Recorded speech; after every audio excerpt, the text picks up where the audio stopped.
पैगंबर, मेरी तरफ से लोगों को कह दो कि ऐ मेरे बंदो, जिन्होंने अपनी जानों पर ज्यादती की है, अल्लाह की रहमत से नाउम्मीद न होना। अल्लाह तो सब गुनाहों को बख्श देता है।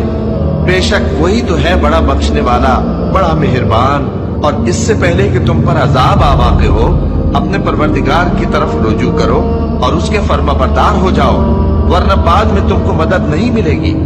और इससे पहले कि तुम पर नागहां अजाब आ जाए और तुमको खबर भी ना हो इस निहायत अच्छी किताब की जो तुम्हारे परवरदिगार की तरफ से तुम्हारी जानिब नाजिल हुई है, पैरवी करो।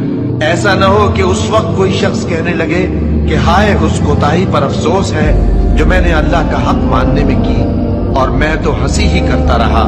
या ये कहने लगे कि अगर अल्लाह मुझको हिदायत देता तो मैं भी परहेजगारों में होता। या जब अजाब देख ले तो कहने लगे कि अगर मुझे फिर एक दफा दुनिया में जाना हो तो मैं नेकूकारों में हो जाऊं।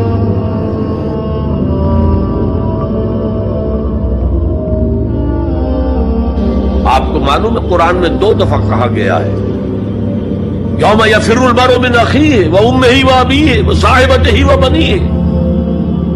जिस दिन भागेगा इंसान अपने भाई से भी और अपनी मां से भी और अपने बाप से भी और अपनी बीवी से भी और अपनी औलाद से भी। क्यों? नफसी नफसी नफसी नफसी नफसी नफसी, मुझे बचा लिया जाए, मुझे बचा लिया जाए।